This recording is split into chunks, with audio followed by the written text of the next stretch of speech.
you go, there's no way. I'm already still burning. So hold me close, now baby. I do what I'm told, still learning to take my chances, to take my time, to keep on dancing, to walk that line, yeah. You got me shifting the paradigm, no longer wishing, you're my lucky strike. Love the way you ride, look into my eyes, say you're ready to go. $1 million life, yeah. We could roll the dice, act like you're surprised, but you already know.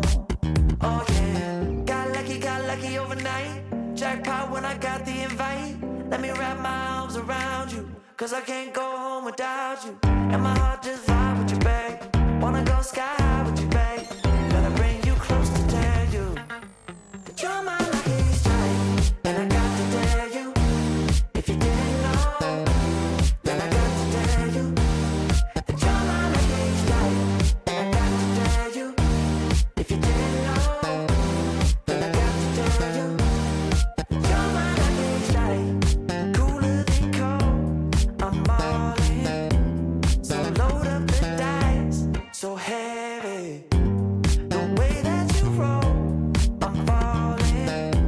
So I never fall, I'm ready to take my chances, to take my time, to keep on dancing, to walk that line, yeah. You got me shifting the paradigm, no longer wishing, you're my lucky strike, yeah. Love the way you ride, look into my eyes, say you're ready to go.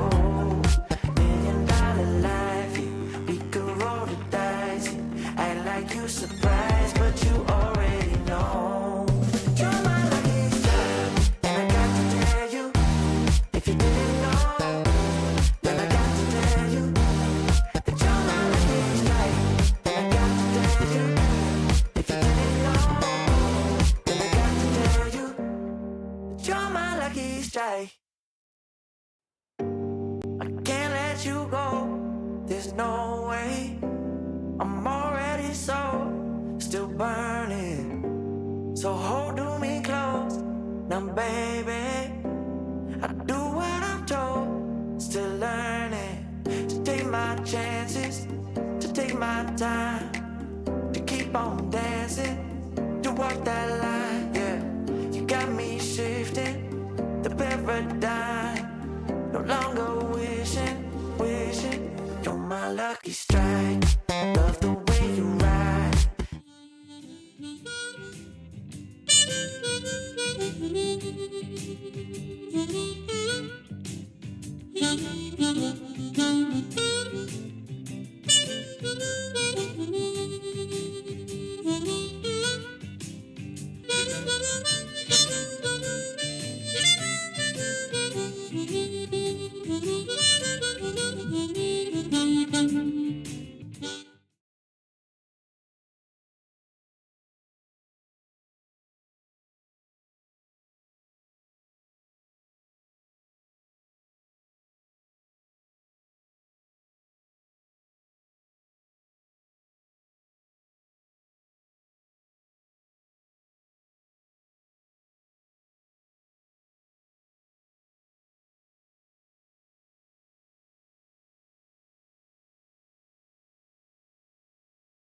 right. Well, folks, you know you're in for a treat when you hear that tune because it's time for another week of the RecPoker podcast. This is episode 557, if you can believe it, the chats edition. And we're going to be talking to the one and only Joey Ingram in just a moment. But first, I have to let you know a few things about the show. First of all, I'm your host, Jim Reed, Bluffsterini in the home game and at RecPoker Jim on Twitter. And I have the best freaking job in the world, talking poker with my friends here on the RecPoker podcast every Monday night at 7:30 Eastern, live on YouTube. You can join us for free every week and win a prize just for showing up.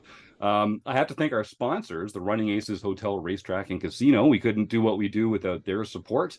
And we had a fantastic trip out there just the other week. We'll talk about that a little bit later in the show. But like I say, most of what we do here is free at RecPoker. We're a largely volunteer-based organization. So we depend on support from our sponsors and our premium members. You can get a free account here at RecPoker for nothing. All it takes is an email address and a smile, although we do insist on both. But if you want to unlock the premium membership, it's only $15 a month. But if you use the code RecPoker at checkout, you get your first month for only $5. And we have a special prize, a giveaway today for Joey Ingram fans. If you stick around till the end of the episode, we're going to let us folks know how they can get a free month at RecPoker for joining in the show tonight. Now, they let me host the show on Mondays, but I am only one man. It takes a group, a crew, a village, a gang to run all the magic here at RecPoker. We call this group of wizards the Wrecking Crew. And if you want to find out more about me and the rest of the Wrecking Crew, you can go to rec.poker/crew, or you can just listen up because you're going to meet a few of them here on the air, starting with producing co-host Chris Jones.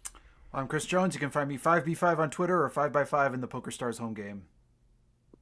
And I'm Joe Coolis. You can find me at JoeCoolPhD on Twitter and Elvita11 in the home game. And I am John Somsky, also known as Poker Geek MN everywhere. Hey guys, I'm Joseph Wills. I am hockey_poker in the X Twitter and hockey_poker 702 in the home game. Hey folks, I am Sasha Sutton. You can find me on Twitter at Poker for Girls.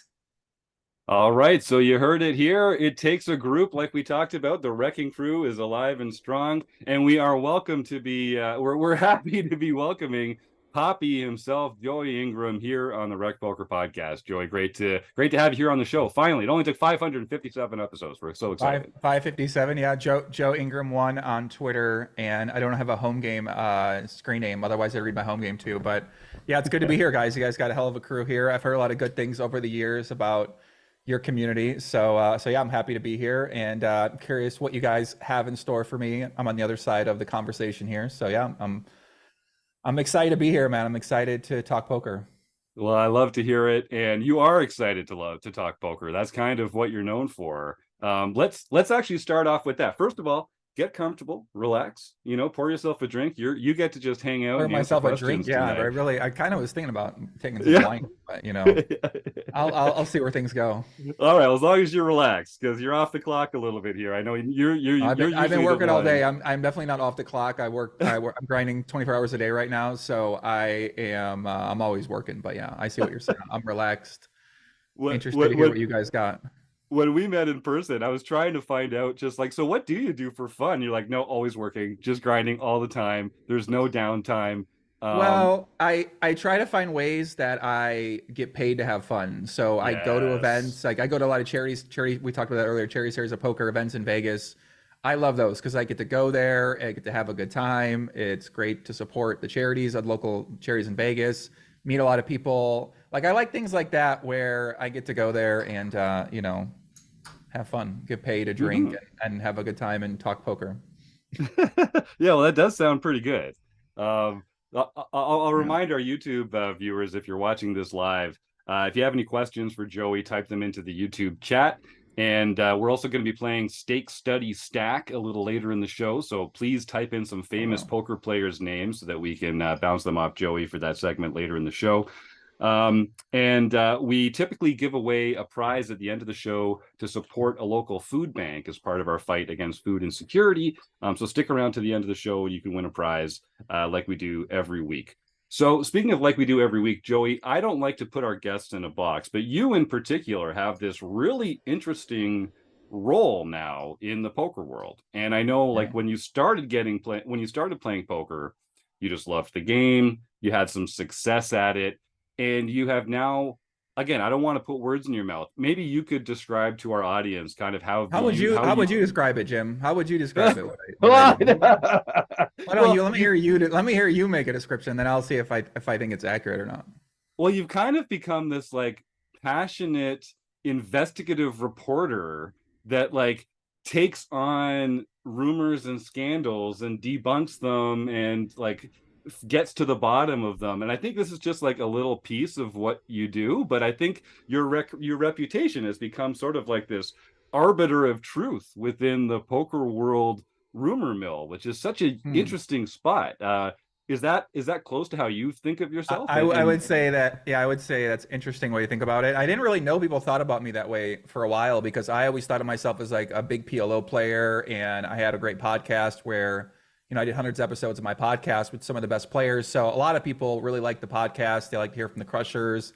They like some of my other edits. And, you know, over the years, I've heard more of, I'm known as an investigator, or I'm known as someone who likes to dive deep into things, which I always have loved to do that, because when I was coming up the online poker world, I remember something happened with Poker Stars when Dan Negreanu was their ambassador, and I thought he was the voice of the people in the community. And I found out quickly that it's not how that works at all. So I've always said that if I got in that position, then, you know, I would try to handle things differently. I would try to look at things differently. I would try to stick up for players. I would try to support players when they had problems against the poker sites, or if people had problems in general.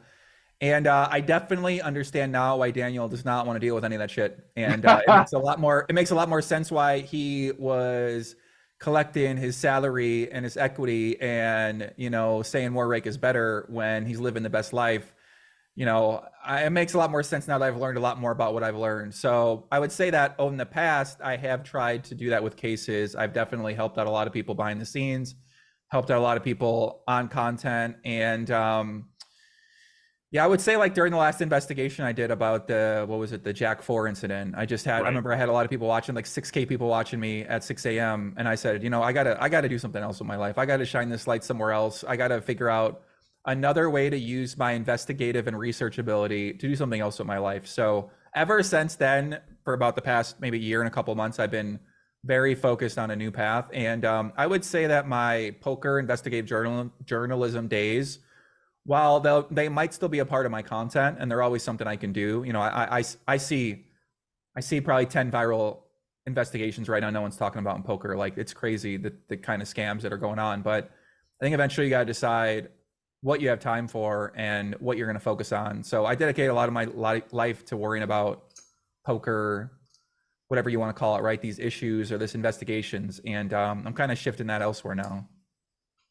Yeah, well, I think, you know, we talk about opportunity cost on this show quite a bit. And, you know, especially for someone who, you know, is as productive as you are, you kind of have to value your time to get the most out of it, I think. Talk a little bit about sort of what you've been working on, what you've been transitioning to, and why you find it's more valuable.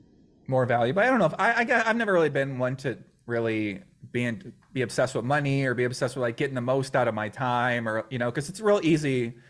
A lot of people in Vegas are like that. A lot of people in business are like that, where they only want to talk to you or they only want to do business with you if they know they can get something from you. And, you know, they treat you a certain way. A lot of people treat me way differently now than they used to treat me, because once you get a big channel and once you get influence and once you get opportunity, then people are going to want to, you know, it affects everybody differently, and it definitely impacts me differently. So I'd say right now I'm kind of just setting up a very versatile strategy where I can be a player, because right now we've seen the rise of the live stream game, and, you know, I'm talking behind the scenes. I'm looking at deals all day long. I'm looking at investing in companies or working with companies or partnering with companies or providing my resources somehow with a lot of companies. So I've been meeting with people for about the last 8 months straight, all these different companies in different sectors. And one big thing that's starting to happen is the online poker streams are starting to become more and more popular. There's more and more of them coming, and we're about to see a poker boom, basically, is what I've been waiting for. I've been waiting for this moment for the last 10 years. So right now we're about to see a poker boom. We got a lot of these high stakes games, and they're bringing in a lot of people that don't know how to play poker, that are happy to donate $20,000. They're happy to come on and lose 80. They're happy to play poker in a play terrible, really. I mean, they play to lose. And this Right. was just, I don't remember this being a thing on these streams years ago. I just don't remember this being what it is. And now there's so many happening. I've already heard of so many more going on. So for me, I've been dedicating my past couple of years to really studying the game of poker. I'm deep in the lab. I'm studying 2-card PLO every day. I'm always locked in on 4-card. I got the best coaches in the world right now. My new partnerships are about to start, which those will be rolling out here pretty soon. And I'm basically going to start challenging anybody to play me heads up at 2-card PLO that makes content. No Eastern European nerd in the basement. I got respect for those guys. Those are my guys. No bots, no RTA. I got to see multi-cameras on you. But I'm looking to have more fun with my content. I'm not really looking I'm positioning myself to do whatever I want to do. So if I want to play a high stakes game that's Hold'em, I can do that. If I want to play a high stakes game that's PLO, I can do that. If I want to put on my own game, I can do that. If I want to do commentary on either game, I'm at a higher level when I do that. If I want to coach, I'm able to do that. If I want to create products and services off of the poker strategy, then I'm able to do that. So it just makes you very versatile as a player, because I'm getting all these offers to play in these games. Wrecking Crew, listen, I don't know, man. Like, I never seen anything like this, guys. I'm gonna be honest. Like, this is crazy. These people don't know how to play, and they play with a lot of money regularly.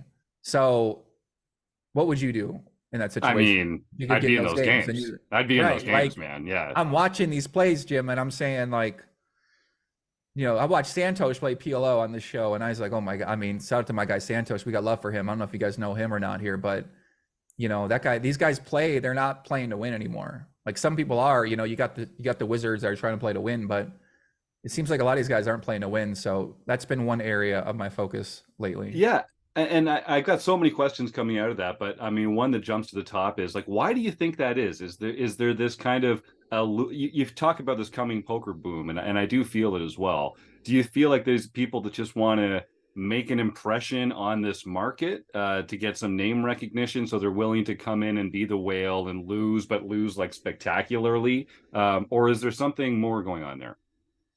Well, Hustler is kind of their ethos has been to create games with people that want to have fun. And I think people have seen that and said, okay, well, we want to make a fun show too. We want to have fun here. Eric Person has the VPIP limit. So everybody wants to have fun players. They don't want to have nerds. They don't want to have a solver guy, as they like to say. They want to have people that are like to have a good time. So if you come on to the show and you're having a good time and you're donating money, you get back on the show. Now, if you're a rich guy and you want to develop your business, being present on the internet is great for some people. It's terrible for other people, but it's a great way to develop investors, to develop backers, to get into other poker games, to do a whole world of business inside that ecosystem that I think a lot of these people love taking advantage of. And that's a big thing that happens, a big meta that goes down at these high stakes games, is that everybody has an ulterior motive in these games. A guy might be losing 60K on the stream, but he's got a business where they're making $25 million. So he can go lose 60K here. He picks up some customers on the show. He gets in some potential customers that maybe saw him on the show. He engages with his community he already has. So, and then also there's the fame. Maybe you meet some women, maybe, opportunities start to open up when you're on TV, when you're getting out there, when you're getting seen.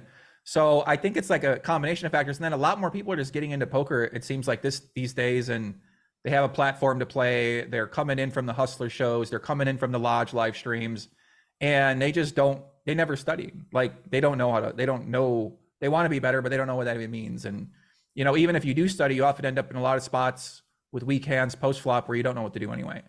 Mm-hmm. So you can sometimes click a button and get it right, but oftentimes you're going to be in so many spots where, so if you're an experienced player, this is where the edges are. This is where the arbitrage is. At PLO, people don't know how to play at all. Like, they haven't even studied anything. But at Hold'em, they're a little bit better. So you got to get deeper in the lab, and yeah, you got to figure out where you're winning at, where your edges are. Yeah, I like the 2-card Omaha. That is where most of our listeners are versed here. Joe, you had a comment, I think, earlier. You unmuted. Yeah, so I've been interested in talking to you in terms of my view of the poker sphere, because there's a lot of fantasy that goes on, a lot of reality, and you kind of sell yourself as somewhere between a provocateur and a muckraker who plays poker and then also does other things, like your followers are called Legion, which Not the sounds Legion. like a group that's supposed to be helpful, but it was actually Legion, where the devils that were inside of one person that were then cast out. So you're kind of a lot of contradictions in terms of what you present online, and how, and given the fantasy that you just talked about in terms of what these live streams are trying to present to people, how do you maneuver that space, particularly if you're seeing yourself as an investigative reporter? I wouldn't say I see myself as that anymore. You know, I would say I kind of saw myself like that a little bit, and then I tried to be more neutral with people. But now I'm embracing more the investor life and consulting life. I'm basically building out my services where, you know, I've enjoyed being the face of everything I've done for a long time, but I'm kind of ready to, you know, have my channels be a part of my life, but I want them to be a little part of my life. I don't want them to be a big part of my life. I don't want to be an investigative. Like, if I get a job with the FBI, or if I get a job in law enforcement or in government agency, then maybe I'll start worrying about it. But like, you can't be effective. You're not an effective investigative reporter in the poker world when I can't figure out what the fuck's really going on here. So, you know, I can't, like, I've been lied enough to on the phone by the people I've been talking to, right? And I got no way to verify it. I got nothing I can do. All I can do is nothing. So you look at ACR, I covered the ACR stuff 7 years ago. It's still going on. Same as it is now. Once I stopped talking about it, they stopped issuing refunds. You know what I mean? Like, nothing is really changing here, guys. The poker world is not what it seems. You got a bunch of different sections of it. And for me to really be an investigative reporter, I need more resources. I need more tools. I need partners. I'm not doing this by myself. Kamikaze. I'm getting old. You know, if I'm going to be kamikaze style, I'm going to put my effort somewhere else. I'm going to put it on things I want to be around, things I want to be doing, helping people out that I want to be helping out. And, you know, my days of like not being able to really do anything with these stories are over for now, but they're always there ready to be activated anytime I want. So I would say, like, now I'm not really like, I'm very open now. I'm doing a lot more. I'm open. I'm meeting with all founders. I'm trying to meet as many founders as I can. I'm trying to talk to as many companies as I can, see what their goals are, see what they're working on, trying to find partners, trying to find companies I can invest in, versus before when I was like, I don't want to really talk to a lot of people. And now I know who the people are who I would say are operating in certain areas, and I just stay away from them. So that's kind of been my philosophy right now. But yeah, it's open to change. It's evolving. It evolves every day. I've got some follow-up questions on that, but first, I think Sasha Sutton, you had something. Hi, Sasha. Hi, Joey. How are you? It's lovely to Good. see you, and thank you so much for coming on. I'm very, very grateful for your analysis of what I call, these are my words, spectacle poker, in the hustler vein. Obviously not so much in the Poker Go world, and not so much on Triton. The old high stakes poker and the old poker after dark, very different aesthetic. And I know this is a very different moment. I love what you're saying about the donators and people coming on, not necessarily trying to win. You're talking about the high stakes context. I grind in Vegas, and I see some of the most terrible poker on earth every day. Guys sitting at 2-5 tables with lots of money on the table and don't know what GTO is. I don't care that they don't know, but this idea that poker is dead or poker is so hard now, I so disagree with every cell of my being. When people say that to you, even at lower stakes, even at lower cash stakes, 2-5, 5-10, what do you say? Do you just laugh and then? Yeah, I mean, I've been hearing this for a while, and you know, it's all about, you have to understand what that even means and how to make money at poker, because there's a big difference between being good at poker and making money at poker. So if your goals are to make money at poker and grind up your points or grind up your bankroll, the strategy is going to be different than if your goal is to be good at poker, or if your goal is to make winning poker plays or be whatever GTO or anything like that. So nobody says that to you unless, you know what I mean? Like a regular, most people don't say that to you, right? Because they're making money. Like, they know the games aren't dead. There's always a lot of fun players out there, and poker's all about game selection and repetition. So if you can find games where there's going to be weak players and you can play on those games consistently, you can get in good seats. You got to get in good seats. It's all about seat selection and game selection for maximizing your win rate. Combine that with talent, combine that repetition, and that's how you build a winning poker career. And then some people like to battle. Some people can beat various degrees of players, but I would say anyone that says that doesn't understand poker strategy, because once you really study and you learn how many mistakes you're making, even though you think you know what you're doing, you start to realize that most people are making a lot of mistakes in a lot of different spots. And you can print EV and certain flop formations and certain turn formations, certain river formations. And there's a lot of plays in poker where you're automatically making money. So if you know those spots and you know where you can bluff and what formations and what runouts, you can make a certain bet size where you're always making money from a general mathematical perspective, then you're living a good life. You got a big advantage over a lot of people. So if you just simply understand deep stack poker, I don't stack off unless I have this range of hands, you have a huge advantage over so many people who don't even know about that. They're playing a very linear range for the, their stack side. They got top pair, they might put it, it's just like there's a lot of people out there like that. If you find those people, obviously you got to run well, you got to get in those spots, but it's all about repetition and consistency and game selection. So, everyone is different. They don't have access to that. So they might say the games are hard. They only got one game in their casino, and it is hard. Maybe it is hard. Maybe it is, right? Maybe they're not lying. But when you take into account the online ecosystem, the live ecosystem, and once you understand how to navigate those two worlds and get comfortable in those worlds, there is so much opportunity out there right now for you to make any amount of money you want to make. But obviously there's opportunity for you to lose a lot of money too. So, you really got to know the world and know what you're doing and know how to navigate through it. But yeah, I would agree with you that this is not, no. People are getting worse. Oh my God. I mean, no, I don't think so. I mean, no, I don't think so. The ACR with 3 bots at a game, maybe, yeah, they might be getting tougher, but I don't know. I love that answer. We talk about sort of like the unsexy skills of poker being like game selection and bankroll management. And they're not strategy based. People don't like talking about them, but they are so crucial. And like finding good games that you can beat, games that have players in it that are making the kind of mistakes that you can exploit. I mean, that's not going anywhere.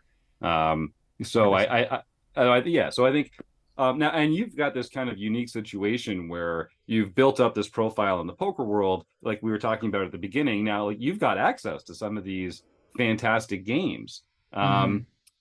What goes into like choosing for you when you choose to spend your time playing poker? What do you look for? Like, how do you choose where you're going to go play? What are the factors that you consider? Yeah, I mean, good question. Right now, I don't really play except against my bots and my artificial intelligence programs. So basically, I have like 5 programs I use, where some are heads up trainers, some are 6-max trainers, some are for tournaments, some could be for whatever. And then you have your more like deeper software like GTO Wizard AI, who I just started working with, who they have it where you can really build out these exploitative strategies because you can alter the parameters. Whereas before, for like a poker solver, like Pile Solver, you took hours to run these simulations, and if you change the bet sizes or if you change the ranges, you'd have to do it all over again.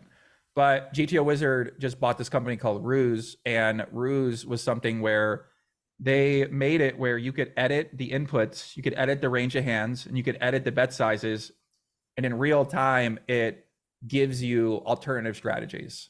So this is like the most game-changing software I've ever seen in my entire life. And once I started using it, I was like, okay, I know the company, so I reached out to them. I said, we should do a partnership. Let's work at poker together, and let's all try to become GTO Wizards. So yeah, I would say for me right now, looking for games, I'm not really looking for games right now. If I'm looking to build my own events, I get invited to all the stream games, and all the casinos invite me to host a game at the place. But if I do something, I want to be something that, I don't know. I've never really have a desire to go battle against anybody right now at poker. But in the past, if I was looking for games, I would usually just play World Series of Poker.com, or maybe try Global, or go to the Win, or go to the Aria. But I haven't really been trying to seriously like grind poker. When I go play poker, it's just usually soft games. It's always pretty easy. Like you know what I mean? It's not this thing, but I'm kind of altering my strategy now to be focused more on poker strategy. So I'm basically becoming a 2-card wizard right now. I'm in the process of doing that. And my next content is going to be that, going over that process. How did I get there? Who are my coaches? What am I learning? How am I learning it? And then I'm sort of building off this ecosystem off of that, which you guys will probably see come out over the next few months. That's exciting stuff, man. Sounds like you got a lot of the stuff all figured out. I can't wait to be along for the ride with you. John Somsky, you unmuted there. What's on your mind? Yeah, I was just kind of wondering how you got to where you are. When you first started your podcast, it seems like you were using it more as a recruiting tool to try to drum up people into the great game of Omaha and get them to 100%. play it. Um, but then kind of over time, you've actually made it so that that is more of your career mode, is your online personality. And so was that a plan, or did you kind of back into it by accident, or was it a little bit of both where you started off that way and then saw some opportunities and adjusted accordingly, or how did Yeah, that all come about? good question, John. I think that yeah, you're right. I did start off as a recruiting tool for Polymer 100%. I was like, Doyle Brunson, what did he do? He wrote Super System, right? Like, if I want people to play PLO, no one's playing PLO. They've been saying it's the next game. I was like, okay, what if I start making videos on Polymer hands? And then I said, well, if I start getting on people that play Hold'em, then their fans are going to see that, and then they're going to want to play PLO. It turns out that kind of is true, but I missed out a lot of parts in that whole working to really get that ever to come to fruition. But I would say that once I started like doing the show and I was having fun, and I found this guy named Gary Vaynerchuk, who was a content creator, and I basically listened to him every single day about how to build community, how to build your brand, how to give value, how to build up your social media channels. And so once I started taking it more, I never, like, I took it kind of casually serious, social media, but I studied it all the time. So I always have some ideas of how things work, and I always try to give a lot of value. I never really sold a lot of things. I never really tried to make a lot of money from the content I'm doing. So I would say over time, as the games online went away, PLO used to be a lot of games. Then I played an ACR. I found out there was a bunch of shenanigans happening on there. I basically just got away from online poker after that. So I would say over that time, I stopped thinking about poker. I started thinking more about content and just really put a lot of my focus and study and effort into that. And now I've been studying it for 10 years, and I've been basically helping people build their channels, build their businesses since that time, just for free and for fun and casually. That's what I've always really enjoyed doing. So now that I'm in this position, look around and everybody needs help with this. Everyone needs help with building their Twitter. Everyone needs help building their Instagram. Everybody needs help building their podcast, building their YouTube channel. Everyone needs help building their product, building their business and marketing. So I'm kind of in this position now where I have these very powerful tools and knowledge in my head that can help people make millions of dollars for their business, for their poker site, for their investment, for their brand, or for whatever. So, I would say it kind of happened over time naturally. And then now I would say it's kind of an opposite where I'd consider myself more in tune with the strategies of a content creator or a marketer versus someone who is a poker player. But I'm bringing all the poker stuff back because, it's always kind of been there. I just had to suppress it for a while. So I'm figuring out what I'm going to do next. But I would say, yeah, good question. I have to think a lot more about that. But yeah, you're right. It was a recruiting tool for PLO for sure. Well, it goes to show you got to be careful what you spend your time on, right? Because you get good at those things and then you end up doing more of those things. And it's exactly. Like, start following a passion. All of a sudden it's your life's work. It's a scary, it's a dangerous thing. You got to be careful. John, Chris Jones. Sorry, Joe, did you have something to finish up there? Oh, I just saw the chat. It said John, follow up. I don't know if John. Oh yeah, no, that's okay. Chris, jump in there. John seems like he's locked in. He knows about the origins of my show. Then he's the OG. So shout out to, he must be in the Legion. So shout out to John. He knows what's up. John knows what's up. Joey, I wanted to follow up a little about your origins, about the great game of PLO. I think it probably maybe even paying some of your audience to hear you talk about being a 2-card wizard. But in some ways, one of the things that I see happening with our audience, with our recreational player audience, is this sort of like interest in growing beyond Hold'em too, as well. Like Hold'em is sort of like, I think, a core sort of introductory game that most players, if they come to poker, that's at least now, that's sort of the game that they understand and learn and sort of experience first, their kind of first game they sort of play. But a lot of players that I talk to, recreational players, are really interested in other games and particularly interested in maybe learning about PLO a little bit more. taking you back to your roots, I'm wondering if you were talking to maybe a recreational player who's never really been into the game very much, never tried to play PLO much, what would be some of your initial recommendation for somebody who's just wanting to dip their toe in that water? Yeah, there's a good video by on Upswing Poker by my man Dylan Weissman where he talks about PLO is insanely easy. That's basically the title. Obviously, it's not that easy, but the way he breaks it down in like these 3 or 4 steps make it pretty easy. So you basically just need to learn the basics of pre-flop, of what hands to play pre-flop. You want to play nut suits. You want to play high combination pairs. You want to play hands that can make the nuts by the river. So king high flushes, ace high flushes. And then you can understand position. So certain hands go down in ranking, obviously, right? Just very similar to Hold'em, where when you're on the button, theoretically, you can play more hands, but the hands you play big pots with are always the nuts. So you want to play hands, you want to be drawing to the nuts, you want to be trying to make the nuts.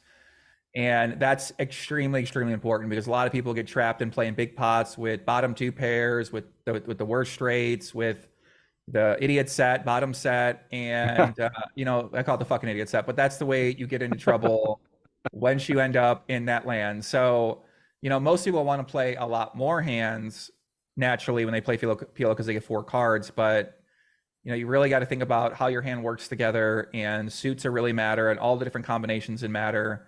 So I would say, that's really the first important part of PLO is kind of going there, and then just understanding that like you want to make high full houses, you want to make high flushes, you want to make high straights, you want to have those hands with redraws when you're playing big pots, you want to have double suited aces in big pots, and you want to say your prayers. And PLO is a spiritual game. It's all about prayer. It's all about mindset, and you really got to take care of your mindset when you're playing PLO because it can drive you crazy. So, a few different factors. But if you watch that video, Dylan Weissman, Potlam in Omaha, 30-minute video, this breaks it all down, and those are your introductors, I guess. That's like a good way to start the game, and then from there, find a community of people that play PLO. I don't really have a PLO community right now, unfortunately. So there's a lot of, I'm building products right now, and I'm building tools, and I see a lot of holes in poker right now. I see a lot of needs. I see a lot of open spaces for business, for companies, for ideas, for all different things. So Potlam definitely included. And we really push the mixed games here at RecPoker. We've got a monthly forums edition of the podcast just going over different mixed games every month. We play them in our free home game club here that we just play for play money chips, but we practice and we get to know the games. So when we go out and play them in real life, it's not so daunting or intimidating. Bring me your best heads up cash game, guy. I'll take them and I'll play them in that free setting, and I'll see what they got. I think that sounds like more Rec Madness talk right there. I got to say, we've been talking about some ways to collaborate in the next little while. We do our March Madness style ladder bracket, which is play money, heads up, no limit hold'em. But it's tournaments, right? Yeah, I'll play tournament. I'd prefer cash game. It's got a lot more skill in tournaments. It's very different strategy. Tournaments, a lot of limping and very different. Like cash games more, very different strategy, is a lot deeper. But I'm going to be wanting to battle people at cash games, but I'll play the I'm definitely going to play tournaments for heads up anyway. So, I'm down to support. I'm down to be a part of it. And it sounds fun. Oh, awesome. Well, look for this coming.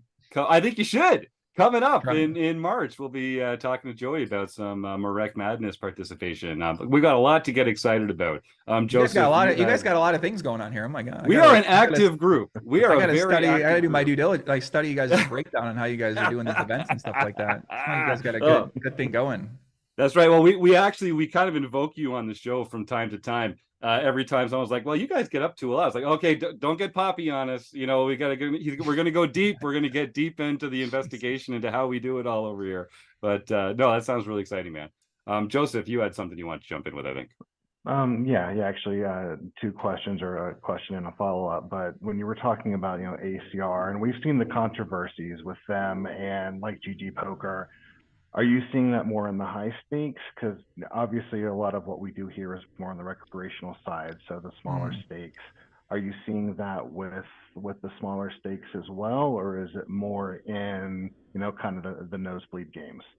For the ACR stuff, I haven't really been keeping up that close of tabs with it. I just saw that a bunch of bots came out recently at tournaments and cash games and PLO and Hold'em, and it's basically the same thing that was going on before. It was at every stake. Every stake there was multiple bots, 2 or 3 bots at a table, and that's kind of what it always seemed like to me, was that you'd have. And now they took away the country. I mean, listen. If your goal is to put money on a site and get more money off, then, you got to like be careful these days. And these software developers are not your friend. These site operators are not your friend. They're not setting up the game for your best interest at heart. Your favorite ambassador does not have your best interest at heart. You are the exit liquidity as the player. So the streamer makes money by getting you to lose your money through the rake, to the bots, to a real player, to anybody on the site. So, you got to start with that framework. And when I'm looking at an option, if I'm saying I'm going to play low stakes cash games, that like there ain't many. I don't know many good options. Unfortunately, right? I don't have a good answer. I don't know where to go. I've done my research on global lately. WSOP, they're only in a few states. You got a bunch of other options in the app sites, and each one's going to have its risk. You got Ignition, you got all these kind of things, Bet Online, a bunch of them like that. So I don't envy someone whose goal is to try to run their money up. And if you want to play tournaments and you want big prize pools, a lot of people go to ACR for that. But I would wonder, as we've seen from the latest statistics, who are these players? Like, how is the prize pool getting met? And what I'm like, all questions you got to ask yourself when you play anywhere, when you play a live event, when you play an online event.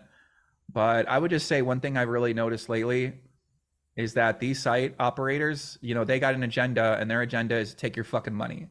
So if it's through the rake, now like just imagine, right? If I'm running a poker site and I need to get liquidity in my games, I need to keep action in my games, what would I do?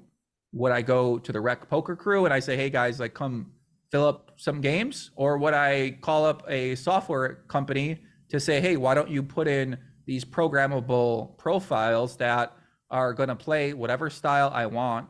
They'll be able to win as much money as I want them to be, and they'll be able to play 24 hours a day, 7 days a week under alternative player profiles, sometimes together, sometimes working together with the RNG, sometimes working together with each other to share cards. And we're going to put 3 or 4 of those people at a table. So now when the person sits down with $400, either the rake is getting it or one of the 3 players is getting it.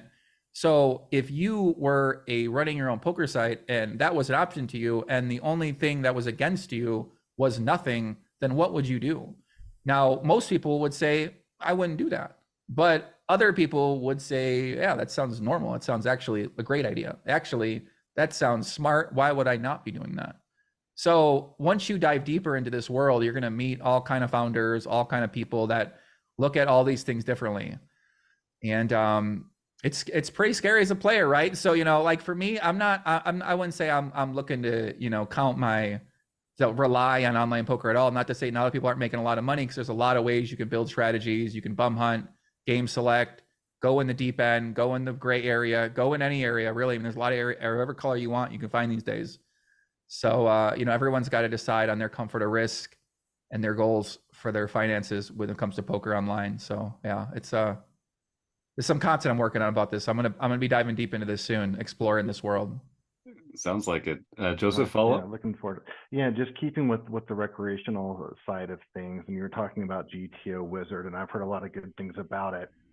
But if you're just starting out, is it more looking at exploitative play and why players are making the decisions they are, or is it studying GTO, or is it a mix? Or I guess what would be your advice for that?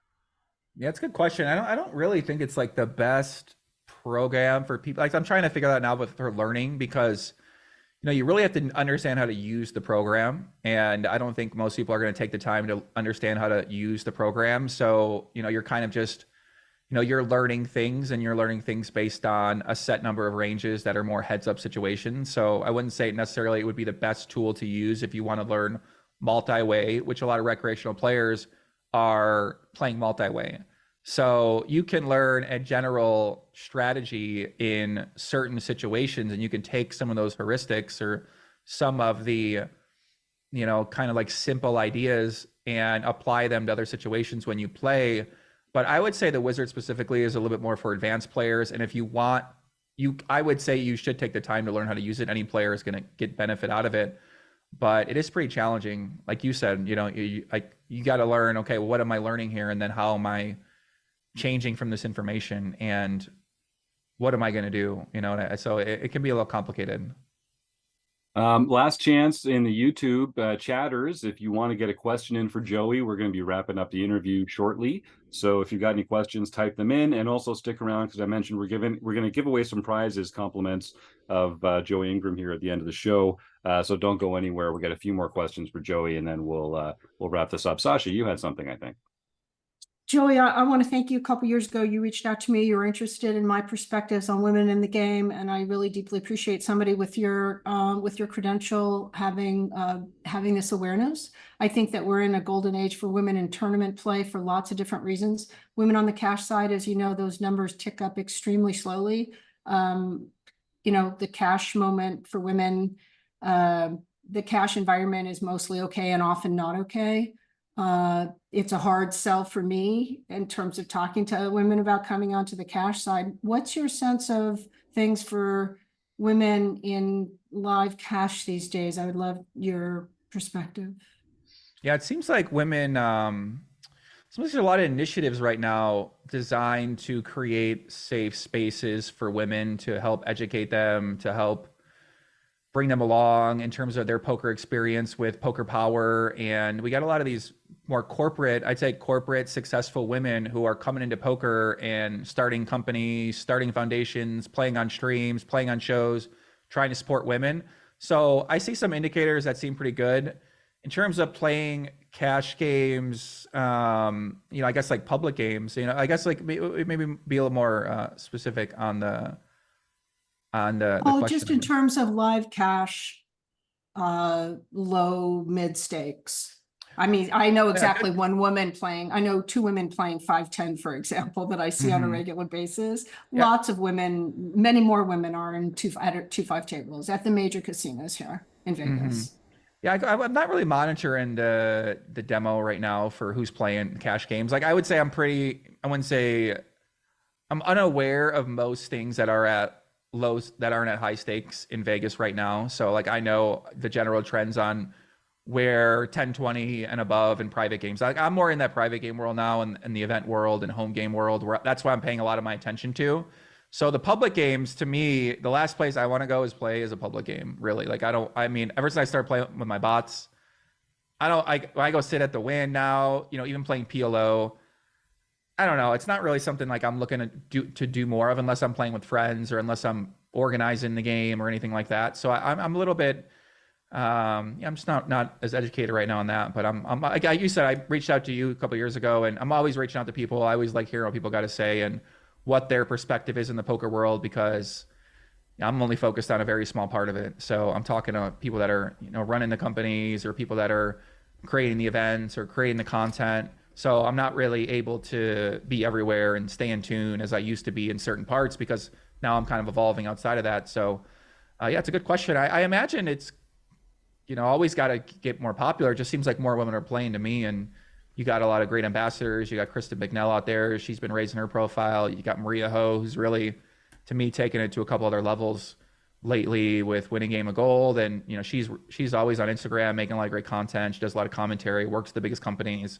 She's got a really big network, and I think she's a real powerful figure in the women in poker world. So I feel like we're seeing a lot more of those, and over time, I feel like it's only going to get bigger. So I'm pretty optimistic about the women in poker and growing that part of things. Thank you. So I've got a couple questions of my own, Joey, and then we'll get to a few in the YouTube chat and wrap this puppy up. You mentioned earlier that the poker world is not what it seems. What are a couple things that have surprised you about the poker world as you've gotten to know it better and get more involved within it? What are a couple things that have surprised you?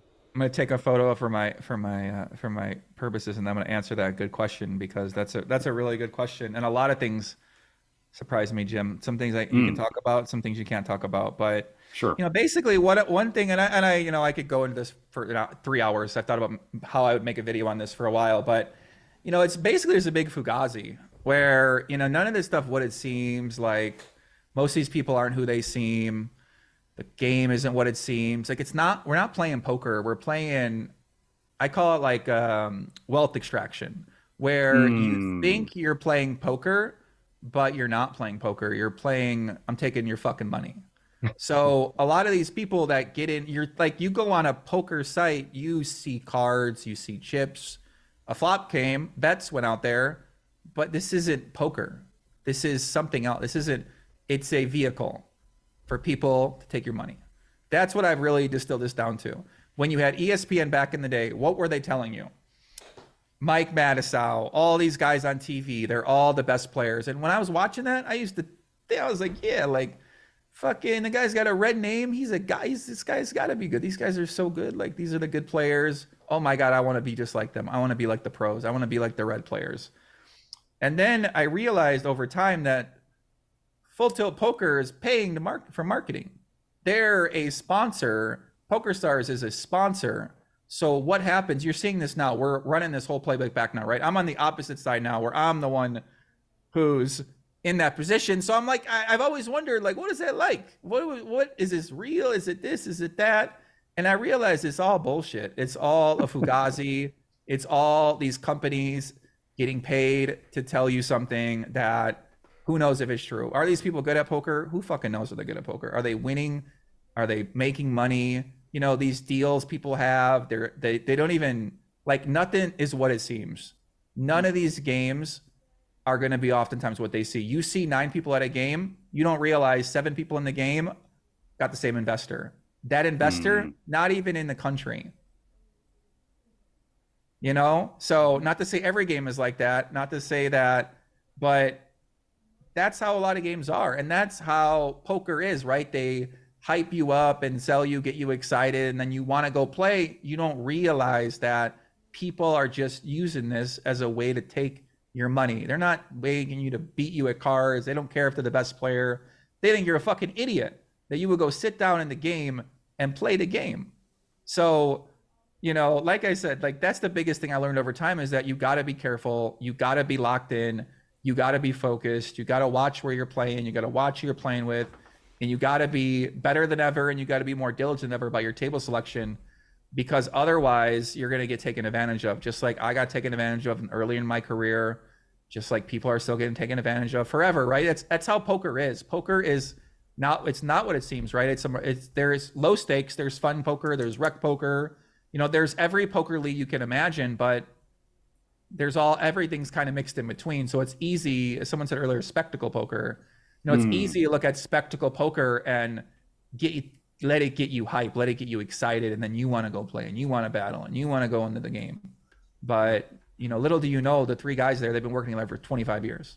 So, you know, they got a good system down, and the system, what's the system designed to do? Take your fucking money. So that was the biggest thing I said I'd learn, is that, you know, you got a lot of that going on, and you never know who to trust. And the last person that I would trust is a high stakes poker player. So, you know, especially if I'm playing in poker with that person. You know, and that's why I don't play with these guys. I don't play on these shows. I'm not playing in private games. If I'm playing, it's under my circumstances, or, you know, it's more casual, or I'm playing against my bots, because I'm already getting botted anyway on all these sites. So I might as well be playing knowing I'm against a bot, versus me going on a site thinking that the guy I know that runs the site is going to give me a fair fucking game. You know, those days are long gone. I'm not believing that anymore. So yeah. Yeah, that's, I mean, I believe it. And I think the more, you know, involved in the game you get, the more you sort of come to recognize, like, the pageantry and the setting that is being put up. And I think for a lot of the big players and the big businesses out there, you know, it is, how do we get the money, right? And how do we separate the people Jim, from the Jim, money? It's about, you know? Jim, it's about that. I'm telling you, right? I used to think that maybe it's not about that. Like, I used to think the same thing when I was investigating ACR. I was like, damn, this is like, I didn't, once I really started learning what's happening, I went down the deepest rabbit hole for years from this. And I was like, damn, none of this is what it seems like. None of this, like, you can't believe any of these people, really. Why would you believe any of these people that are saying, oh, of course we're not cheating? When the fuck did somebody come out in the video and say, hey, yeah, we did it. We put the cards there. Show me a video in the history of poker where the guy came out and said, yeah, like I actually had the mark deck in there and we took that guy for 5K. He had aces and we had set and we stacked them all. Where's the video where someone came out and said that? I haven't seen it. So, you know, like, come on. You know what I'm saying? You know? Yeah. And I'm not saying all of it's like that. And there's, you know, people are living good poker lives. People are living their dreams. Everyone, you know, everyone's using poker in their own different way. And I don't know, man. It's in a different world. It's like, yeah, really eye-opening these past few years about how poker works. No, I mean, we appreciate having you spreading the word, right? I mean, it's like you say, there's a lot of people that get involved in it, get to a high level, and just keep their mouth shut. But they're keeping it shut right now, buddy. They're not saying anything. What's the incentive to say anything? Like, right, what are you gonna right. you're gonna come out and then what's gonna happen? Right. No, the machine's not going to stop rolling, right? Yeah, I mean, you know, like what's gonna happen to these people? Like, we've been watching these people do this for years, and it's still rolling out, and the train's still rolling. I mean, if you guys really knew what allegedly could be happening out there, you know, this would be the biggest stories. So, you know what I'm saying, right? But nobody who wants to say what's going to happen. You're going to go out there, your life is going to get maybe destroyed. Your life's going to get threatened. Who knows what's going to happen out of that, right? I've dealt with all that kind of stuff in the past. So you got to be a crazy person, do it. And there aren't many, like, if you're that crazy in poker, you just do something else and make more money. right. Like, you wouldn't, like, if you knew this stuff, you would just do something else. So that's the trend I've noticed, is that where are they going to go? Like, are they going to make a YouTube, you know, what are you, like, for what reason would they even have an incentive to so. No, incentives. I mean, that's a big reason for a lot of this stuff. I always think that's, you know, ask why and ask who benefits, and then you get, you know, you'll find some interesting answers. I can tell we're going a little long, Joey. I hope you don't mind. It's all good. I don't mind. I'm fired up. Okay. Like I said, I've been locked in on this. I'm working on my content right now, and I'm just deciding how deep I want to get on this stuff, because, you know, some of this stuff's pretty explosive, and like, it's right there. It's distilled down so simply right now in some ways that when the right people hear it, they're going to be like, oh, fuck, okay. That in a way I don't think's really been put like that. And but at the same time, it's never been easier to crush poker. That's the sick thing about this, is that once you know this stuff, you're just dominating. You know what I mean? You're always in situations where you're crushing. So that sounds pretty good. Yeah. I mean, you know, that's the flip side. Once you know this stuff, like, what are you going to do with the information? Do you want to use it to play now? Do you want to use it to identify weak players in your game? Do you want to use it to identify trustworthy people in the game? I mean, like, that's ultimately where this information gets you, is you're trying to get information on players in the game to figure out where are they at in their range. You know, are they a legitimate player? Are they an illegitimate player? Like, that's how online poker's always been. That's how poker's always been. You got to figure out who's trying to fuck you and who's trying to, you know, play it straight, I guess. Yeah. Well, I mean, if you've got a little more time, we're going to keep rolling here, because this is great having you. Well, and I think, you know, once you develop some of this stuff and get your message laid out and get the word out on some of this stuff, we'll have to have you back on the show, because I'd love to talk more about kind of this shadier shadow side of the poker industry, but I don't want to steal your thunder, because I know you've got something coming out on this already. So yeah, I probably really am not. I'm probably not gonna put it out. Like, I'll probably put it out for my private group, and then, you know, I talked about this for years. Like, none of this is literally already in a video. Like, I already made videos on this exact thing, and really what I say wouldn't change much. Like, it's about the same exact thing that was going on in 2020, 2021 is going on right now. So, you know what I mean? Like, really, there really ain't much to say. Like, it's so boring. Online poker these days is just so boring to follow. It's just not even, you know, I don't know. It's so sad what happened to it. It's so, the company's ruined it, bro. It's so sad, but. Yeah. Whatever. Well, there's nothing like live poker. I know that's where most of us kind of like enjoy playing and have a more positive, like, player experience. I think a lot of us play online to get the reps in and sort of to practice, and because it's what's available. But I think especially recreational players, I think most recreational players really prefer to play live, and I think you can feel more comfortable about, like, game security and that kind of stuff in a brick and mortar casino, where it's all, you know, there and established, and people are generally good actors. I would agree. Theoretically, that's what you think, right? Theoretically, yeah, that's right. At least you better odds. You know, we're all about odds. One tip I would say, right, when you're playing hands with people, the people you want to play hands with are people that you see consistently losing money. So when you see them losing money and they make bad plays, those are like you, because this is the foog, right? The foog is this most standard thing, and you find in these private games where people are cheating.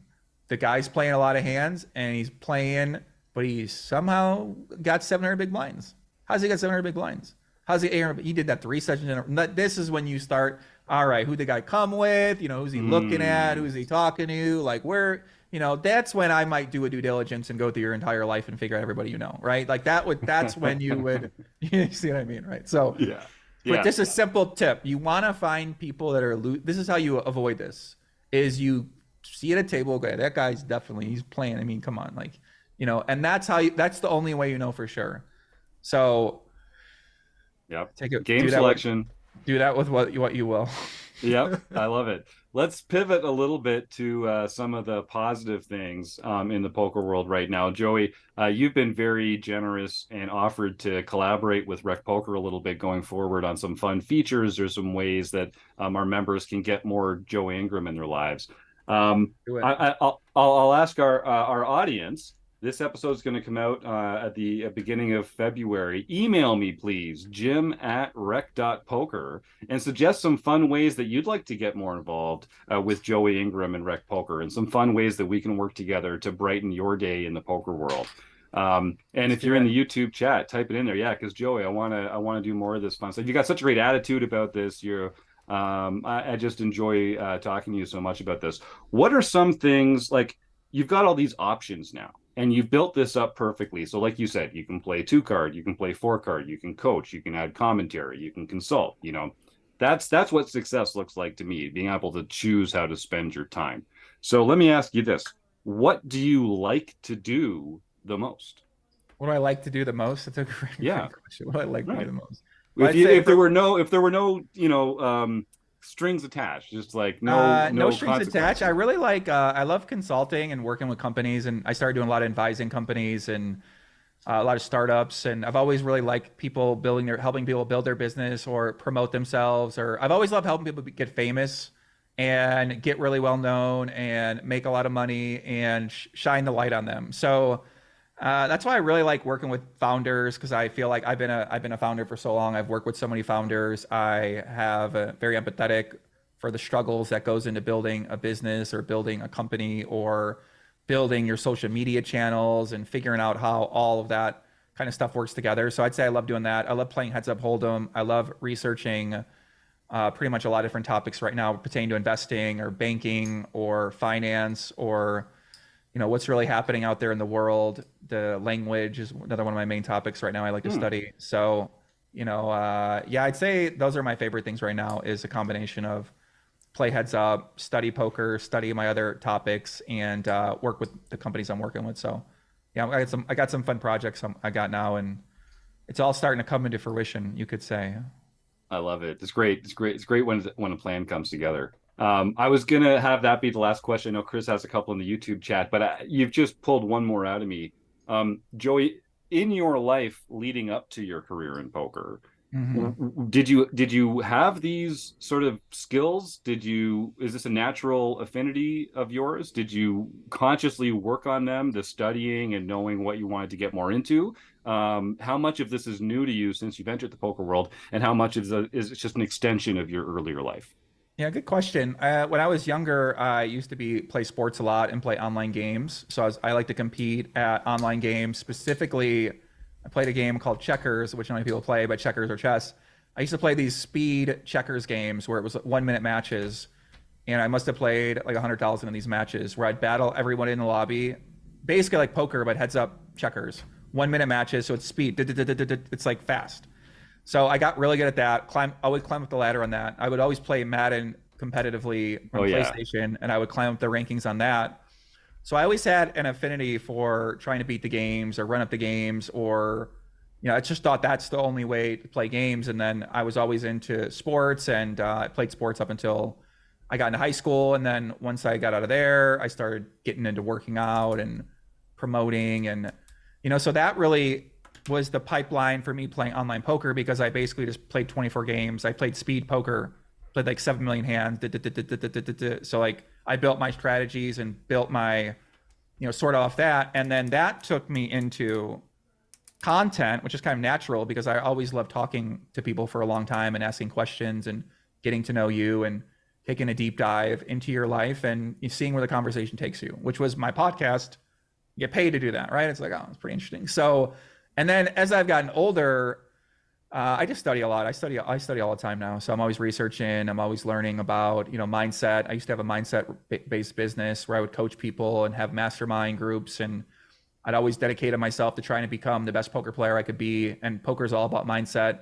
Content creation is all about mindset.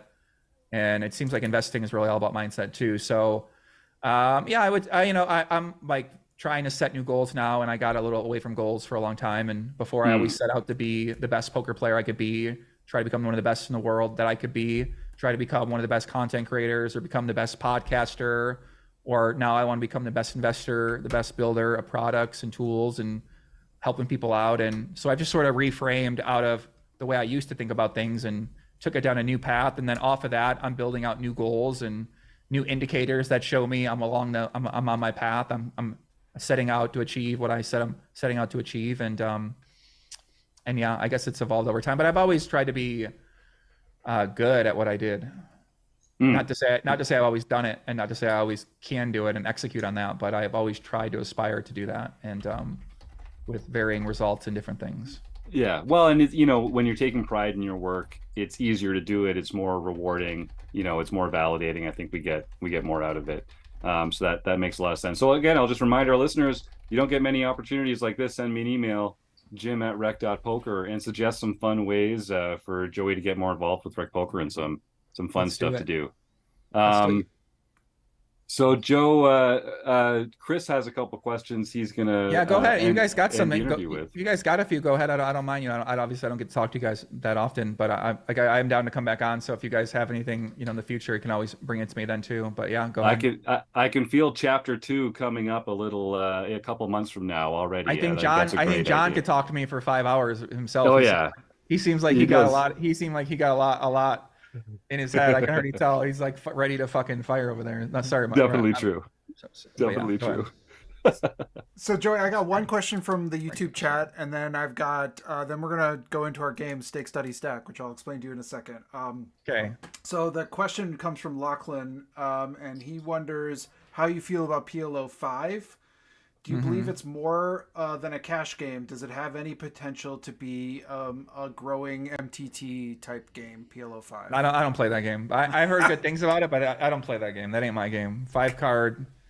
I'd rather learn anything else but 5 card. I'd rather learn how to rock climb than 5 card PLO. Fair I'm gonna leave it to the RecPoker mixed game crew. Right. I love it. I'll watch you guys play, and you guys can tell me about it. But yeah, I don't play much of that game now. But I could see it. I could see it. You need an ambassador. Every game needs an ambassador. So someone's got to. Doyle Brunson, God rest his soul, hopped out there and put himself in front of the game and said, "Fuck it, I'm the man." Sorry, I keep swearing, but I'm just too. That's okay. It's allowed. We'll I've been so like fired up lately. And I don't get to have many long conversations with people. So when I talk, I'm just like, I got a billion things to talk about. But let's shift to our game. So since we've already gone explicit with the podcast. You probably once played a game in childhood called Kill Fuck Marry, right? So this is a game we call Stake Study Stack. I'm going to give you 3 names. Stack. You get to stake one of the players in a cash game or tournament. You get to study with one of them, and you get to just take all the chips of the other. All right? Okay, I'm in. All right. Your 3 names are Doug Polk, Garrett Adelstein, and Tom Dwan. Doug Polk, Garrett Adelstein. What was the study? How did the study work? You get to learn from them. They get to teach you something about poker. You get to study with them. Wow. That's a crazy one. Well, I've learned a lot from Doug Polk. Definitely learned a lot from him. So I would say that Stake, Study, Stack. Well, I definitely want Doug involved in all 3 of those personally, because I'd love to stack him while studying him and staking him also, because that guy, he's a proven winner. So But for the sake of this one, I would say I'm going to stake Garrett because I'm ready. I want a big punishment. I want a big loss. He's going to make a big bluff. You know, he's going to have your heart on the edge of his seat, even though Doug's going to do the same. But I'd say stack Tom Dwan, the legend, study Garrett, and I'd stake Doug Polk, and I'd be. I mean, you guys saw he's a big winner on he's one of the big winners, I think, on the Lodge live stream this year. So, or overall, the lifetime, I think, for the new stream. So, you know, clearly, what does that tell you? I love it. All right, well, we're going to put that out and let Garrett, Dwan, and Poke know that's how you feel about him. No, yeah, I mean, stack Tom. Can you imagine stacking Tom Dwan, the GOAT himself? I mean, you'd love to learn from him too, though. Yeah, like, just imagine getting, you know, learning Tom Dwan. The guy's a legend. I mean, come on. Chris doesn't make these easy for our guests, you know. That's a sick question. I like this. I really like the format for the game. That's pretty good. Well, we got to thank Eric Jin, Wrecking Crew member Eric Jin, who lives on the West Coast and can't always make the recording time of these. But that's his idea, and it's been one of my favorite features. Can I ask your guys' opinion on this event I'm doing, just in terms Absolutely. of soon, and then you guys can wrap it up, and then I'm gonna go get food. But yeah, basically, I'm doing this. They're calling it the Celebrity Poker Invitational. It's February 8th, Poker Go. I'm working with that company, and I'm going to play in the event. So basically, Nice. I've been looking around for startups, and they did their first event last year. They're a talent management company and marketing services for big brands, and they represent a lot of athletes and mainstream content creators, big different platforms in other worlds. They did a poker event last year on Poker Go and a live stream, made a lot of clips. It crushed it. Everyone seemed happy with it. Now they're starting a whole tour. They're going to do cash games. They're going to do more events. And I met with their founders, really like what they're doing. The one founder, Blake Wynn, he's from the Wynn family. So his uncle, Steve, made the Wynn, you know, guy's a legend in the game. And his dad is his dad's in resort development. So, you know, these guys got a deep Vegas history. And when I saw he's getting into poker tournaments, I said, well, I got to meet this guy. I met one of their founders, a former NFL player named Hayes. He's the man. So yeah, so I'm going to be playing in that event, and I've been consulting with them, helping them get their message out there, helping them get coverage in the poker world, which you're going to see some of that coverage start to come out now. But yeah, I think that's exciting because it's a whole new area of poker players, NFL players, UFC fighters, YouTubers, food people, Olympians are in these things, and they want to create clips off of these people playing poker. I said, okay, I got to be involved in this because this is a poker boom indicator. Is something like that. So what do you guys think about that event? Even though it's a fun player event, it's not a real serious poker. These aren't serious players. So a lot of people aren't going to like it because they want to see serious players. But I feel like this kind of stuff is exactly what poker needs for marketing to help spread the word to more people. I think having like celebrities playing poker is actually the best of both worlds because it's people that we're interested in watching, but it's very humanizing for us to see other people playing poker badly. You know, to be honest with you, that's not a problem. And I think, you know, stuff like this is good for the game. And the more, you know, it's one thing to have just like these high stakes robots playing against each other all the time. It's less applicable and like less interesting to the games that we're playing in. I think having that kind of touch of the real world is helpful. Sasha and then Joseph, I think you had something to add here. Joey, this is an amazing development. Okay. I'm a marketer by training. I fucking love what you're saying. This is so exciting. But what Jim was saying about what I love, like at the highest level, like celebrity poker, amateur poker, recreational poker at the high celebrity level, merging like what Jim talks about rec as making poker fun again. You know, I sometimes will play at a game where people are actually having fun at the Aria. And I say, hey, you know, we're actually having fun at the Aria. It's amazing, right? But that idea of like making not serious, but recreational poker fun again. But you're talking about, I guess that's sort of what Jim just said, but I'm saying it again, like at the highest levels and people with a lot of money coming in and just showing. And I'm so effing excited about this as a development, as a cultural development. And I agree with you. I understand your excitement in terms of the potential for a poker boom. This is just a whole new financial and political and cultural dynamic. Exactly. Yeah. I can tell you're a marketer because that's exactly what I said. Once I saw the last event, I was like, well, I got to meet these guys because if they're able to get these people to play poker, they clearly need, that got me and these people need each other basically, because I'm looking to work with events like that because I think I can add a lot with marketing. I already brought in one of my investments, a company called Amplified. Amplified's an auction platform for influential creators. So you're going to see that come out in poker this year. But basically, we're going to partner with this event series. We're going to do exclusive auctions where it's like fan engagement basically, where your fan gets to bid on experience, whatever the experience you want it to be. And theoretically, they could bid anything. So, you never know what exactly that bid could be. And if you get a seat in the game, if you get access to the post party at Fontainebleau, you get access to meet your favorite creator, and you throw in a couple other things to the right fan, those sorts of things are very valuable. And then that creates its own content, which lives, that's going to be a whole other thing altogether. But, the general thing is kind of what you said about marketing to the highest level, fun players, recreational poker. And I see the same thing. I'm like, this is an untapped market. I gotta be like, I feel like I'm one of the first people to this market. Everyone else is doing the fucking 100th Hustler stream. Oh, how do we make Hustler again? How do we do Hustler again? How do we make Hustler again? Everyone's just, you can't follow the people in investing. That's what I learned about investing is you gotta think outside the box. Where are people not paying attention to? Like RecPoker, maybe RecPoker is the best investment because it has so much room to grow, and there's so many recreational players out there, right? Like when you look at investments, you say, okay, well, is it total big market in poker? They all want to spend money.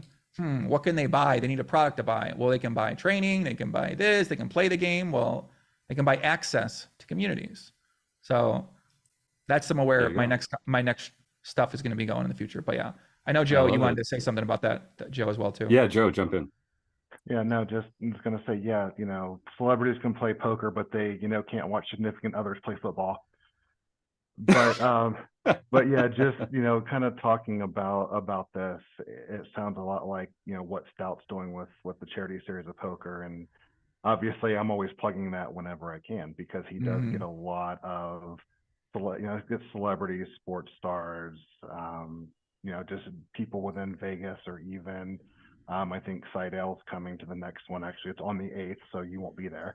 But yeah, it sounds like it's more for the charity stuff as well. So there is some good that comes out of that, not just everyone throwing money around, and passing the money around, but it's for a good cause. So just kind of reminded me of that. And obviously, you and I have gone at it a few times at some of those events. So.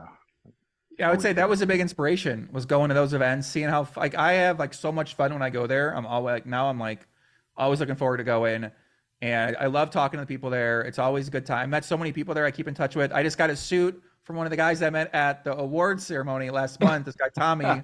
So he made me a suit. He came over, and I'm going to wear that at the next event. So it's like, I'm all about the charity poker is so fun. I mean, you get to raise money for a good cause.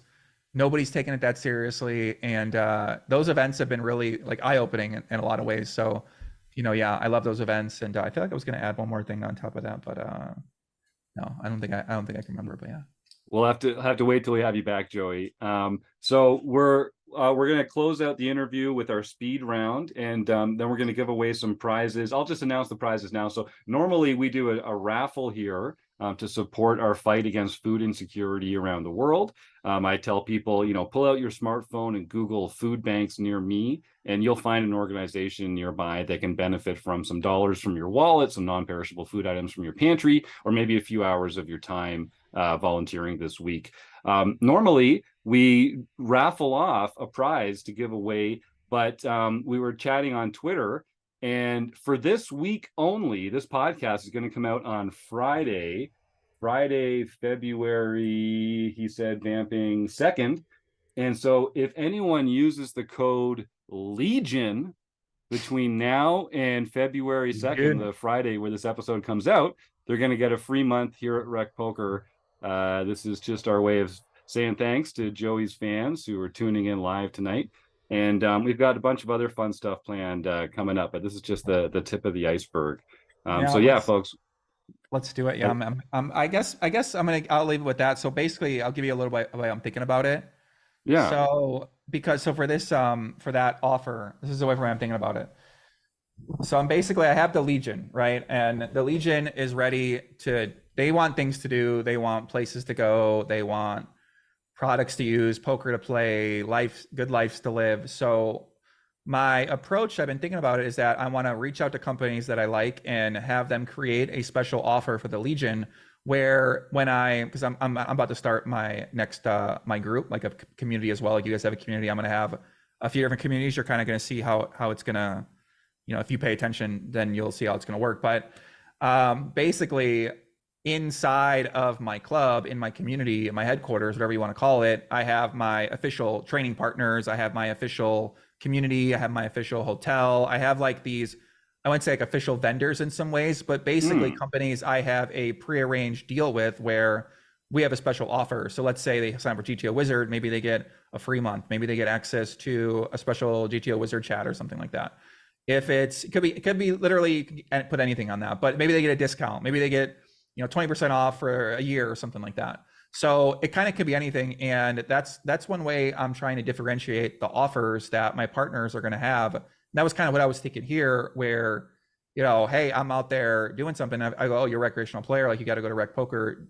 Here's a special website, recpoker.com/Joey, or here's a special offer that is exclusive to Legion members, just as not as a way that I want to show it all the time or be paid to promote it or anything like that, or even a lot of times as an affiliate, it not necessarily even with that intention, but just as a way to differentiate itself from other products or other services that you're going to promote.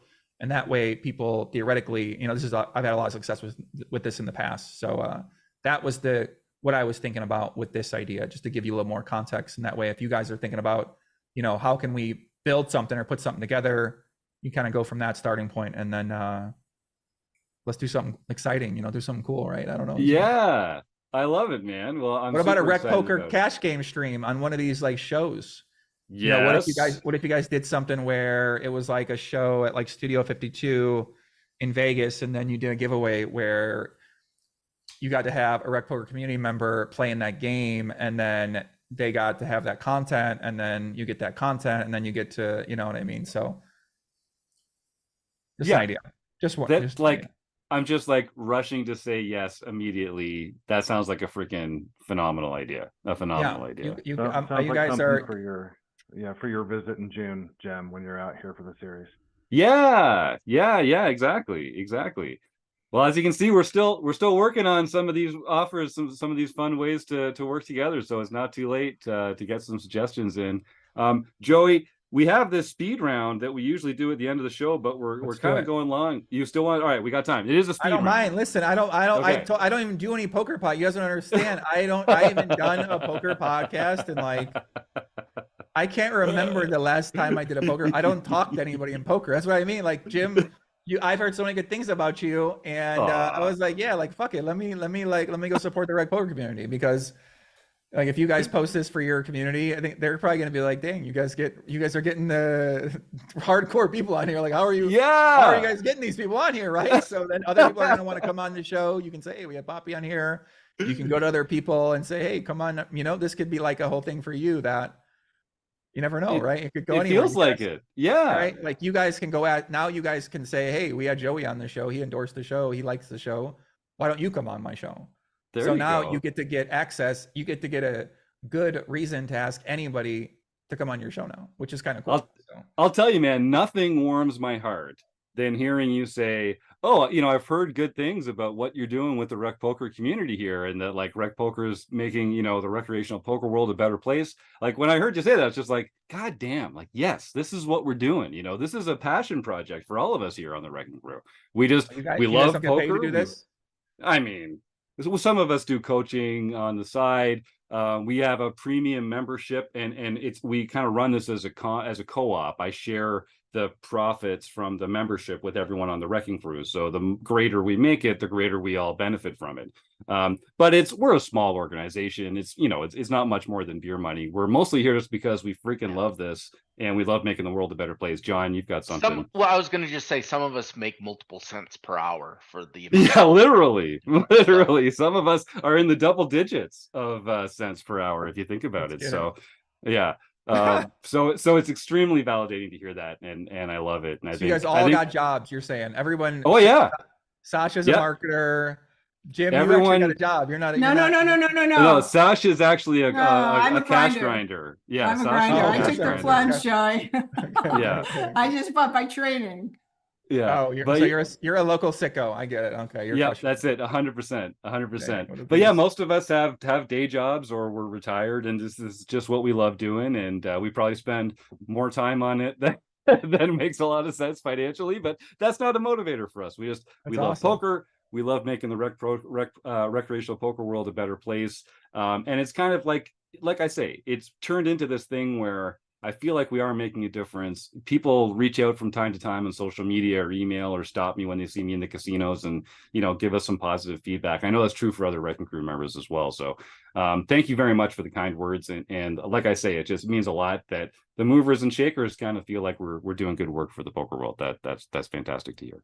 Yeah, I've heard that for many years. So, keep up I can tell, come on here. You guys seem like you got a good shop. I registered for the site, kind of looked around, looked at the content, how you structure things. So, like I said, it seems like you guys got a pretty winning formula. So, I'm down to follow along. Now you got me as a follower. I'm following That's along right. with the Rec Poker journey. And you never know what's going to happen. It's going to be a great year. So I'm pretty excited about it. You took the words right out of my mouth, man. I think the ceiling's high and the future is bright.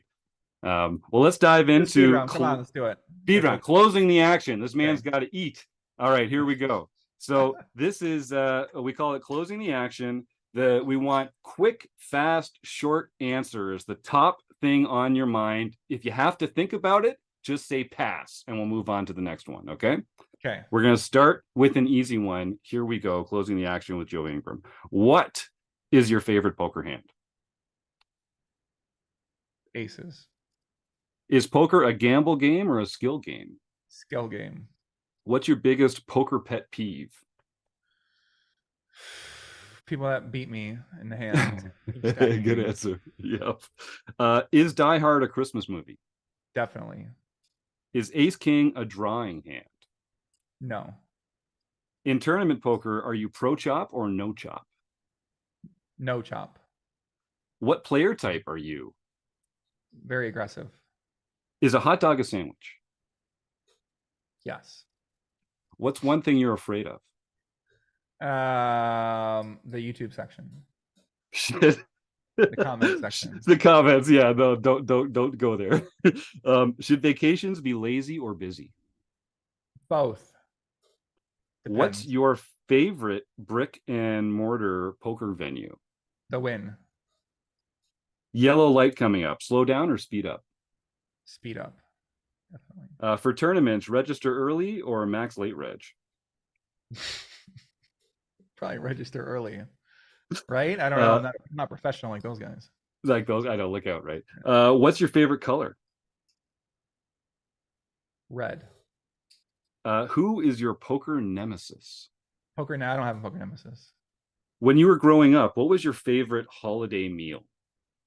Thanksgiving with the sweet potatoes. Nice. All right, last question. This is not a speed round question. You can take your time, and then we're going to let the man go after this. You've led a rich, long, full life. Looking back on your life, let's say someone comes up with a gun to your head and says, Joey Ingram, you have to go back and do one thing differently. What one thing in your life would you do differently?